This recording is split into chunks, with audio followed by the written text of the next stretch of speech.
एक 19 साल की लड़की जो हर रोज की तरह सुबह सुबह अपने घर से स्कूल के लिए तो निकलती है, लेकिन उसके बाद दोबारा वापस कभी घर ही नहीं आती है। जरा सोच कर तो देखिए कि अगर कोई जवान लड़की अचानक अपने घर से लापता हो जाए तो फिर उसके माता पिता के दिल पर क्या गुजरेगी। उसके माता पिता थाने में भी जाते हैं, लेकिन बावजूद इसके उनको कोई राहत नहीं मिलता है। लेकिन आखिरकार 38 दिनों के बाद एक ऐसी सच्चाई निकलकर सामने आती है जिसे सुनने के बाद हर कोई चौंक सा जाता है। वाकई में दोस्तों, आज की जो कहानी है ये आपको भी हैरान कर देने वाली है। नमस्कार, प्रणाम, मैं आपका भाई, आपका दोस्त अभय, और आप देख रहे हैं द कीप क्राइम।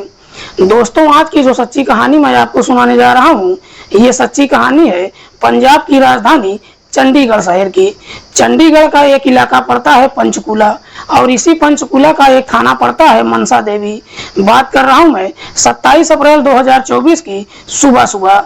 दरअसल मनसा देवी थाने के अंतर्गत सेक्टर नंबर 5 में मजदूरों ने अपनी कुछ झुग्गी झोपड़ियां बना रखा है।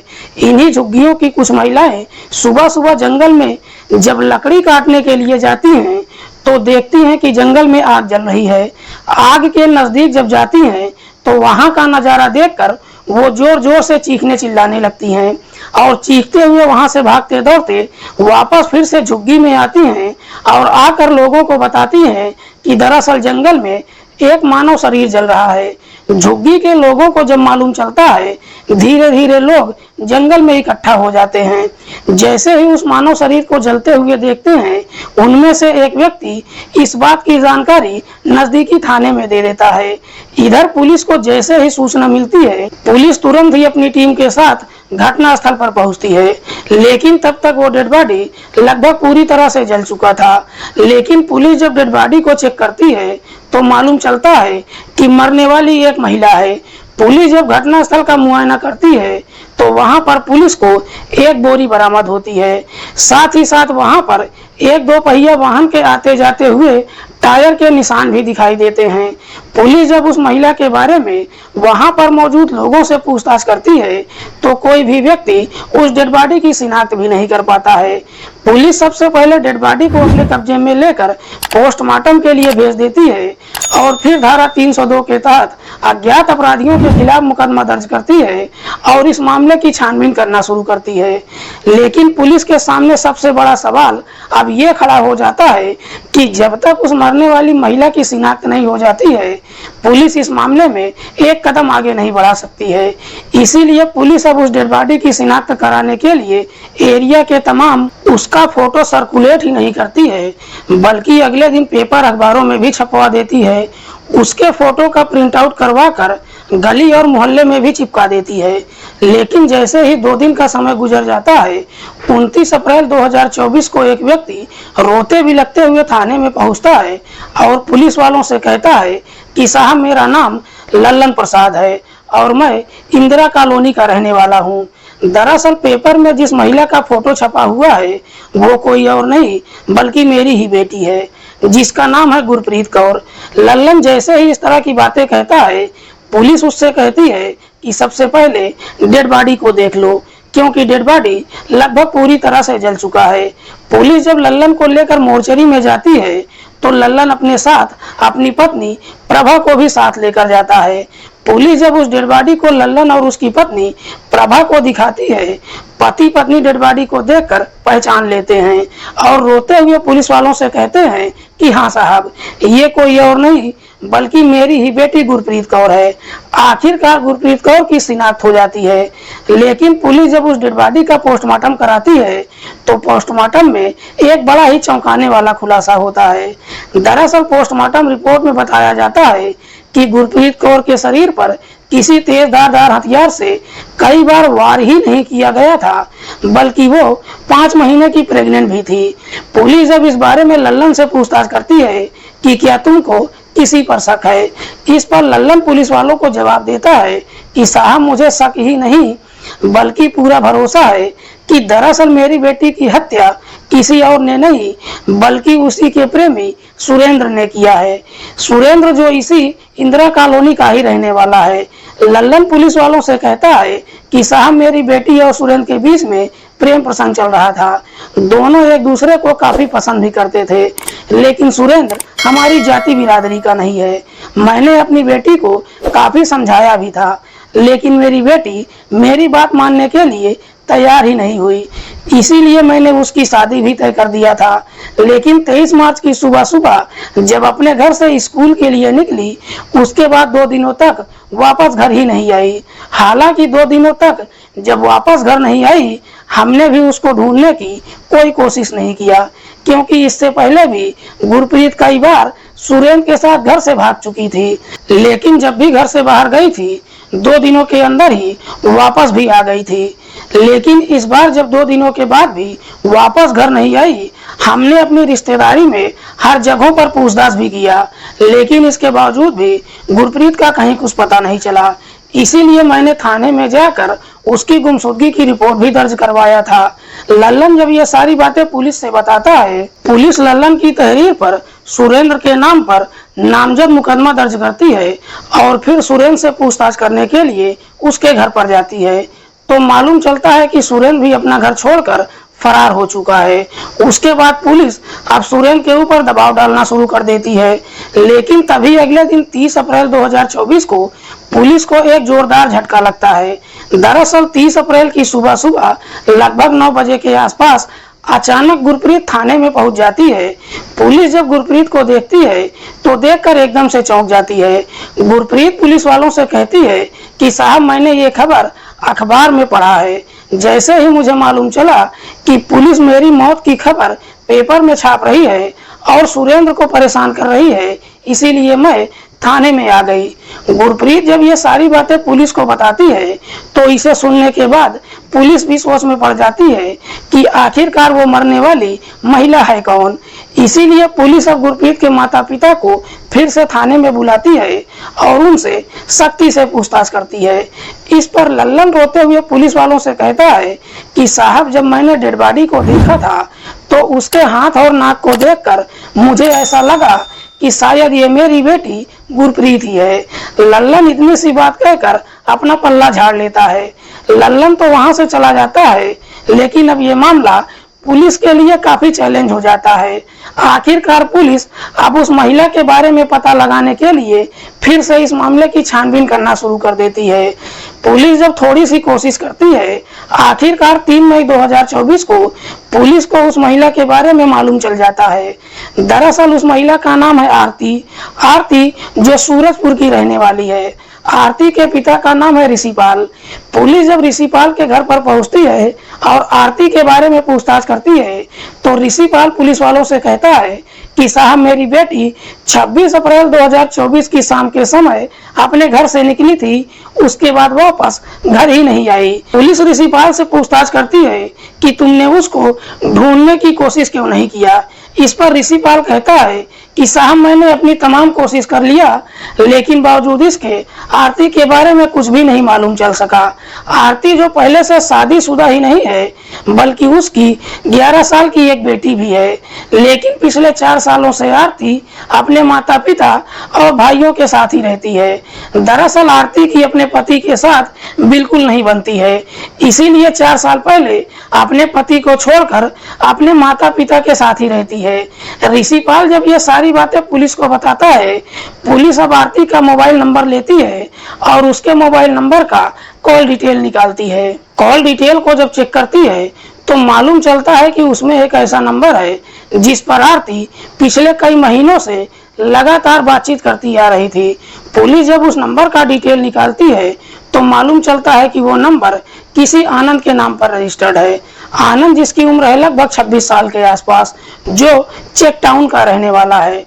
पुलिस जब आनंद के मोबाइल नंबर का कॉल डिटेल निकालती है तो मालूम चलता है कि 26 अप्रैल 2024 को आनंद के मोबाइल का लोकेशन भी वहीं का दिखाता है जहां पर आरती की डेड बॉडी मिली थी। पुलिस को जैसे ही इस तरह का डिटेल मिल जाता है, पुलिस 3 मई 2024 को आनंद के घर पर पहुंच जाती है और फिर आनंद को अपनी हिरासत में लेकर थाने पहुंच जाती है और फिर आनंद से आरती की हत्या के बारे में सख्ती से पूछताछ करती है। पुलिस जैसे ही अपनी सख्ती दिखाना शुरू करती है, आखिरकार आनंद अपनी सच्चाई कबूल कर लेता है। लेकिन आनंद जब इस हत्या की पूरी कहानी बताता है तो वाकई में इसे सुनने के बाद खुद आरती के पिता ऋषिपाल भी एकदम से चौंक जाता है। दरअसल इस कहानी की शुरुआत होती है इस घटना से ठीक लगभग 10 महीने पहले। आनंद भी जो बिल्कुल आरती के जैसा ही है।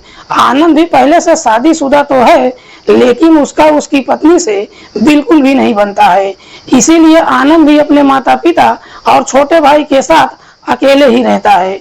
लगभग 10 महीने पहले एक दिन आरती अपनी भाभी के साथ मार्केट में एक शोरूम में जाती है कपड़े खरीदने के लिए। उसी कपड़े की दुकान में आरती की मुलाकात आनंद से होती है। आनंद जो उसी कपड़े की दुकान में नौकरी करता है। पहली बार आनंद और आरती की जब मुलाकात होती है तो दोनों ही एक दूसरे को पसंद कर लेते हैं और उसके बाद अपना अपना मोबाइल नंबर भी एक दूसरे के साथ शेयर कर लेते हैं। जैसे ही दोनों के एक दूसरे का मोबाइल नंबर मिल जाता है उसके बाद फोन के माध्यम से दोनों एक दूसरे से बातचीत करने लगते हैं। बातचीत करते करते आखिरकार जब दोनों अपनी अपनी कहानी एक दूसरे को सुनाते हैं तो मालूम चलता है कि दोनों ही एक दूसरे के रास्ते पर चल रहे हैं, जिसकी वजह से आनंद और आरती एक दूसरे के काफी नजदीक आ जाते हैं। इतना काफी नजदीक आ जाते हैं कि आखिरकार एक दिन दोनों के बीच में अवैध संबंध भी बन जाता है। एक बार जब यह सिलसिला शुरू हो जाता है उसके बाद अक्सर घर के बाहर ही दोनों एक दूसरे से मुलाकात भी करने लगते हैं। लेकिन जैसे ही आरती और आनंद के बीच में प्रेम प्रसंग शुरू हो जाता है इस बात की जानकारी दोनों के घर परिवार वालों को भी मालूम चल जाता है। लेकिन बावजूद इसके दोनों के परिवार वाले इसका विरोध नहीं करते हैं। इसीलिए अब आनंद आरती को अपने घर पर भी बुलाने लगता है। धीरे धीरे जब समय गुजरता है आरती और आनंद दोनों एक दूसरे के इतने नजदीक आ जाते हैं कि आरती अब आनंद से शादी करने का फैसला कर लेती है। लेकिन तभी इसी बीच आरती प्रेग्नेंट हो जाती है। लेकिन जब प्रेग्नेंट हो जाती है तो आरती बेहद ही खुश होती है और ये खुशखबरी जाकर आनंद को भी देती है। लेकिन आनंद को जब मालूम चलता है कि आरती प्रेग्नेंट हो चुकी है ये जानकर आनंद के पैरों तले से जमीन खिसक जाती है। आरती अब आनंद से कहती है कि हम दोनों शादी कर लेते हैं। लेकिन शादी की बात जब कहती है आनंद उसको समझाते हुए कहता है कि मुझको थोड़ा समय और चाहिए। जैसे ही थोड़े दिन का और समय गुजर जाता है अब आरती फिर से जब आनंद से शादी करने के लिए कहती है अब आनंद शादी करने से इनकार कर देता है। दरअसल आनंद जो आरती से कभी शादी करना ही नहीं चाहता था। इधर आरती को जब एहसास होने लगता है कि आनंद उससे शादी करना नहीं चाहता है आरती आनंद के ऊपर दबाव डालने लगती है। जब दबाव डालना शुरू करती है आनंद इस प्रकार से गुस्से में आ जाता है कि एक दिन आरती को फटकार लगाते हुए कहता है कि मैं कैसे मान लूं कि तुम्हारे पेट में जो बच्चा पल रहा है वो मेरा ही है। तुम्हारा और भी न जाने कितने लोगों के साथ अवैध संबंध चल रहा होगा। जैसे ही इस तरह की बातें कहता है इसे सुनकर आरती एकदम से गुस्से में आ जाती है और उसके बाद आनंद से बातचीत करना बंद कर देती है। धीरे धीरे जब समय गुजरना शुरू हो जाता है लगभग 5 महीने का समय गुजर जाता है, जिसकी वजह से आरती का बच्चा 5 महीने का हो जाता है और उसका शरीर भी बदलने लगता है, जिसकी वजह से अब आरती काफी चिंतित होने लगती है और फिर से आनंद के ऊपर शादी करने का दबाव डालने लगती है। इस प्रकार से दबाव डालती है कि अब आनंद को भी समझ में आ जाता है कि आरती उसका पीछा छोड़ने वाली नहीं है। इसीलिए अब आनंद आरती को हमेशा के लिए इस दुनिया से ही हटाने का तय कर देता है और फिर आरती को इस दुनिया से हटाने के लिए एक षड्यंत्र बनाता है और इसी षड्यंत्र के तहत 26 अप्रैल 2024 को शाम के समय आरती को अपने घर पर बुलाता है। आरती जब शाम के समय आनंद के घर पर पहुंचती है तो उस वक्त आनंद का छोटा भाई आजाद भी घर पर ही मौजूद था। जब घर पर पहुंचती है आनंद आरती को काफी समझाने की कोशिश करता है कि तुम अपना एबार्शन करवा लो, लेकिन आरती कहती है कि अब ये हो ही नहीं सकता है क्योंकि अब अगर मैं एबार्शन करवाऊंगी तो मेरी जान को खतरा भी हो सकता है। इससे बेहतर है कि हम दोनों शादी कर लेते हैं। आनंद जब अपनी तमाम कोशिश कर लेता है आरती जब उसकी बात नहीं मानती है आनंद इस प्रकार से गुस्से में आ जाता है कि अपने घर में ही आरती की बुरी तरीके से पिटाई करना शुरू कर देता है। इतनी बुरी तरीके से पिटाई करता है कि आखिरकार आरती बेहोश हो जाती है। आरती जैसे ही बेहोश हो जाती है, उसके बाद आनंद अपने भाई के साथ मिलकर आरती की गला दबाकर हत्या कर देता है। आरती की जब मौत हो जाती है, उसके बाद आनंद अपने घर के अंदर से एक तेज धारदार हथियार लेकर आता है और उसी हथियार से आरती के ऊपर एक पर एक कई सारे वार कर देता है। आरती की जब मौत हो जाती है, उसके बाद दोनों भाई मिलकर आरती की डेड बॉडी को ठिकाने लगाने के लिए उसकी डेड बॉडी को एक बोरी में पैक कर देते हैं। रात के लगभग 2 बजे के आसपास आरती की डेड बॉडी को उसी की स्कूटी पर लेकर अपने इलाके से निकल पड़ते हैं और सीधे मनसा देवी के जंगल में पहुंच जाते हैं। जैसे ही वहां पर एक सुनसान जगह दिखाई देती है, दोनों मिलकर आरती की डेड बॉडी को जंगल में ही फेंक देते हैं और फिर आरती की स्कूटी लेकर नजदीकी पेट्रोल पंप पर जाते हैं और टंकी फुल करवा कर आते हैं। टंकी फुल करवाने के बाद दोनों फिर से जंगल में जाते हैं और स्कूटी की टंकी से कुछ पेट्रोल निकालते हैं और उसी पेट्रोल से आरती के शरीर पर छिड़क कर उसको आग के हवाले कर देते हैं। जैसे ही आरती की डेड बॉडी जलना शुरू हो जाती है, उसके बाद दोनों अपने घर चले जाते हैं। वाकई में आनंद जब ये पूरी कहानी पुलिस को बताता है, पुलिस ऋषिपाल की तहरीर पर आनंद के छोटे भाई आजाद को भी अपनी हिरासत में लेकर आती है। फिलहाल पुलिस ने इन दोनों आरोपियों को अपनी हिरासत में लेकर इन दोनों पर गंभीर धाराओं में मुकदमा दर्ज करके जेल भेज दिया है। दोस्तों, आज की कहानी सुनाने का उद्देश्य किसी को परेशान करना नहीं है, किसी की भावनाओं को आहत करना नहीं है। हमारा उद्देश्य समाज में हो रहे अपराध के प्रति आपको जागरूक करना है। मिलते हैं किसी और सच्ची कहानी के साथ, तब तक के लिए नमस्कार, जय हिंद।